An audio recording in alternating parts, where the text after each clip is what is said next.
If you've never had carnitas, then you've been missing out big time. It is hands down one of my favorite tacos to order. However, when most folks make it at home, they just put it in a slow cooker and miss out on so much flavor. Well, I'm going to try to bring your favorite Mexican restaurant right to your kitchen and use a few classic techniques to make sure we have insanely delicious pork carnitas. Let's start with the prep. Sound good? Let's cook. I've got two different cuts of pork here. A bone-in pork shoulder, which weighs about 3.5 pounds, and a full rack of St. Louis spare ribs, which weighs about 2.5 pounds. Now what I want to do is cut these down a little bit to make them easier to cook, beginning with the ribs. I'm going to slice them into 3 to 4 bone segments so that they easily fit in the pot. And for the pork shoulder, now you could leave it bone in, but this is a pretty big piece that I want to cut down to speed up the cooking process a little bit. And when it comes to removing a bone from any piece of meat, you want to use a boning knife or even a chef knife, and you simply carve around the bone, staying as close to it as possible to ensure you remove as much meat as possible. And now for this deboned pork shoulder, I'm just going to cut it down to roughly 1 pound pieces. Totally okay to eyeball it here. And for any leftover fat or bone, I'm just going to pop it in the freezer because, hey, pork stock, why not? And then just a quick wash to the cutting board with hot water and soap. And there are definitely some authentic recipes out there that use every part of the hog. I'm talking the hooves, the jowls, everything. And if you can get some of those parts, amazing. But I'd much rather you have the opportunity to make this, and the two cuts that I use here, ribs and pork shoulder, are almost always accessible to everybody. Even if you can just get pork shoulder, that would be great. Now, other two really common cuts are known as the pork loin head, and this cut comes from in between the neck and the back. The other one is the shoulder end of a pork loin. You know that side that's a little bit deeper red in color and has a little bit more fat on it? That is what you want. Now, lastly, a very traditional ingredient is pigskin, or better known as cuerito. Yep, I've been working on my pronunciation. You can probably really only find this from a local Latin supermarket. If you can't get it, no sweat. But if you've got it, I will show you what to do with it right before we cook it. All right, for now, let's season up our pork. Now at this stage, what I'm going to do is transfer the pork onto a rack over a sheet tray, and you know me, lined with parchment paper. And we want to generously season all sides with coarse salt. We'll probably use in between 1.5 and 2 tablespoons total, but remember, this is a lot of pork here, and we want to make sure it is flavorful. And when seasoning, season high. Be about a foot away to cover as much surface area as possible. If you're too close to what you are seasoning, it can just clump up in one area, and you'll miss out on the entire cut of protein being properly seasoned. And this pre-seasoning process, also known as dry brining, is going to allow the salt to penetrate deep down into the pork to ensure every bite is delicious, while also drying out that surface area on top to make sure we get a beautiful Maillard crust. I'm placing it in the refrigerator uncovered. Now you can do this for as little as 4 hours and all the way up to 48 hours. I prefer to do overnight, which is roughly 12 to 16 hours. And once you are ready to cook that pork, we're going to take it out of the refrigerator and let it sit at room temperature just to take the chill off, which is only 20 to 30 minutes. You'll also notice how dried out the outside surfaces of that pork. That is going to help to get that perfect brown crust. Now, when it comes to cooking carnitas, traditionally it would be cooked in a large copper pot known as a cazo de cobre. Now, if this pot was brand new, you would properly cure it or season it through a process of scrubbing it with salt, baking soda, and limes to make sure nothing sticks in it. Now, these pots can be pricey and they have absolutely no impact on the overall dish, so any large pot like this one will absolutely do. And for me, I'm going to be using a large 2.5-gallon rondeau pot. Now, I love these wide rondeaus because they cover so much surface area. That way nothing gets buried towards the bottom. You could, of course, use a regular 3-gallon pot, and it can be enameled, nonstick, cast iron, or stainless steel, just like this one.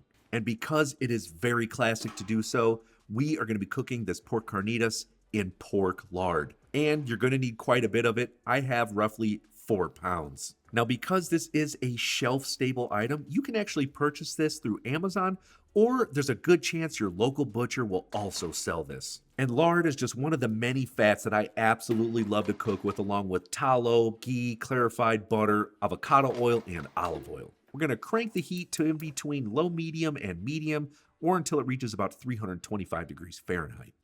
And of course, I realize not everybody's going to purchase lard or even has access to it. And there's only so much rendered bacon fat that you can keep around. However, you can absolutely use a neutral flavored oil. I would probably use avocado oil here if I didn't have lard. And during the cooking process, the pork will render its flavors and its fats into the oil, making it extremely delicious. So don't sweat it if you don't have any lard. Remember earlier I mentioned pigskin or cuerito? Well, I have 2 strips here that are roughly 12 inches by 6 inches that I picked up from my local Latin grocery store, and this is a very classic ingredient to use in carnitas. Another popular dish cuerito is used in is something known as chicharron. Now, what I like to do to soften it up and get rid of any impurities is just submerge it in water and about a tablespoon of coarse salt. I just mix it in and let it sit for 1 hour. And remember, this ingredient is totally optional to this dish. Let's head back over to our rondeau pot. You can see we're at that perfect 325 degrees Fahrenheit cooking temperature that I want.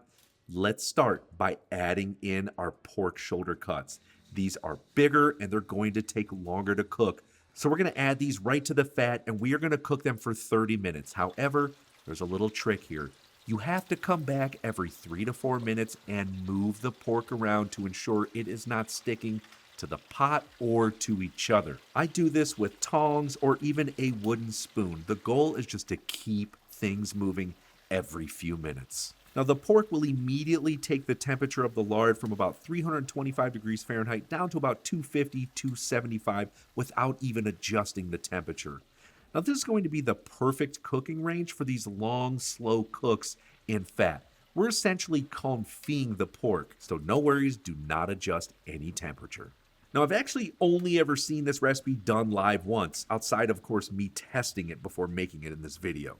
The guy's name was Juan, or we used to call him Juanito, and I worked with him at a restaurant in St. Louis, and he was from Michoacan. And when he made a ton of it because there were so many kitchen staff who wanted to try it. And upon researching it for this recipe, the style of Michoacan is famous and considered some of the best carnitas around. So after about 20 minutes of the pork shoulder cooking, you might notice that the bottom of the rondeau starts to turn a little bit brown. Guess what? That is fond, that is flavor.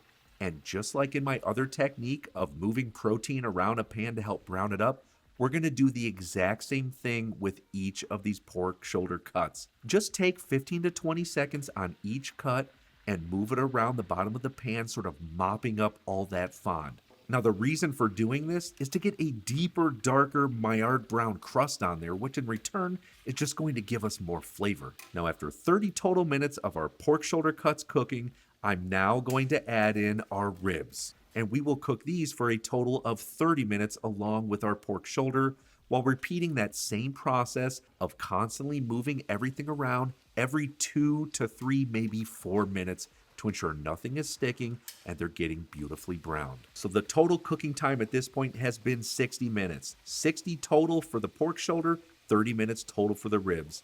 Now, if you have cuerito, this is when you want to remove it from the water, just take it out and let it air dry on some paper towels. Then I'm heading back to the cooktop. I've got a beautiful brown on everything. What I'm going to do is start to add in a few aromatics and seasonings to help make our pork carnitas that much more delicious. Starting with 1 peeled and quartered yellow onion. You could also use a red, white, or sweet.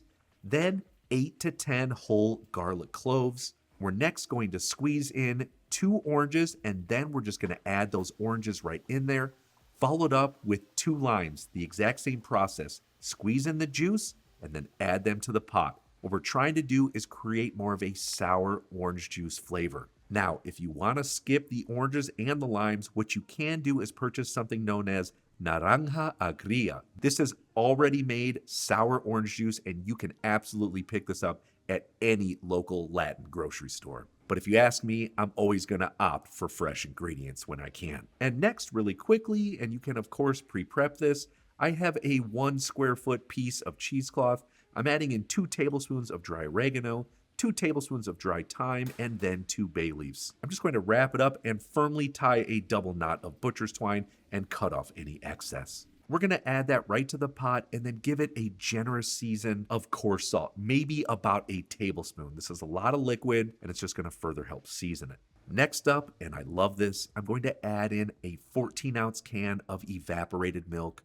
You could also use whole milk if you'd like. We are going to stir this in there. Now, the calcium in the milk will soften the protein in the pork by reacting with the enzymes. So this will essentially help further tenderize our pork. Then at this stage, again, if you have that pork skin or cuerito, we are going to add that right over the top of everything. And we are going to cook this for a total of 50 to 60 minutes while coming back every 4 to 5 minutes and moving everything around to ensure nothing is sticking and everything is being perfectly cooked while becoming perfectly golden brown. And in the end, we want the pork to roughly read about 190 to 195 degrees Fahrenheit internally. You could go further to that 200, 205 like a pulled, shredded smoked pork. That part is up to you, but traditionally, it shouldn't completely fall apart on you.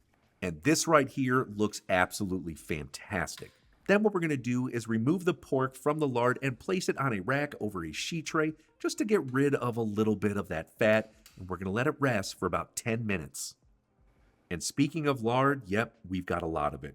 Cool it to room temperature, strain it through a coffee filter, then be sure to label it lard, and it will be good for up to 6 weeks at room temperature. Again, it is shelf stable, and you could probably get 3 to 4 more deep fries out of it as long as it's not too dark. And you can also use it as a fat when cooking anything. And in Mexico, this is the most traditional fat. So cook it with your rice or your beans. But this, my friends, is gold. Do not waste it. Now, this will obviously feed quite a few people, and I don't know anyone who's ever made carnitas for 2. So when you do make it, be sure to invite some family and friends so they can eat it too. Also, a huge shout out to Victoria S. from Highland, who was such a wonderful, gracious guide in helping me to make this my own, while also holding fast to those traditions of Michoacan. In fact, you most likely will not have the same recipe twice if you ate it at different households in Mexico. That is the beauty of this dish. All right, let me show you how we plate this up. Now, you could use your hands to break up all the meat, or you could chop it like I'm doing with a chef knife. Remember, carnitas translates to tiny meats. So the goal is bite-sized pieces. Now, for the cuerito, I'm also just gonna cut it down into bite-sized pieces, and this has such a fun texture and flavor. Then once all the meat is prepped, I'm going to squeeze on the juice of 1 lime, then a quick season of coarse salt. I'm mixing everything together. And of course, I'm stealing a few bites because I just can't help myself. And the perfect crunch from the Maillard and the beautiful tenderness and flavor from the citrus and lactic acid makes this meat absolutely incredible. Now, of course, carnitas is super popular in tacos, so I always like to double up warm corn tortilla shells. I've got an amazing homemade recipe if you want to check that out. Load it up with that carnitas pork. Then a very traditional topping is salsa verde. I also have an awesome quick recipe video that you can check out. Then some diced onion, chopped fresh cilantro, and a few limes, and this thing is perfect. You could additionally add on your favorite toppings like pickled jalapenos, pickled red onions, or even queso fresco. These are legit insanely good. Honestly, I'm not even sure I have the words for this. Simple preparation with some classic techniques thrown in, and you've got some dang tasty food. And if you just love tacos like we do, you have to check out my birria. The flavor, the consomme, the combo of lamb and beef, you have to make it. I've got an awesome recipe video. I'll see you on there.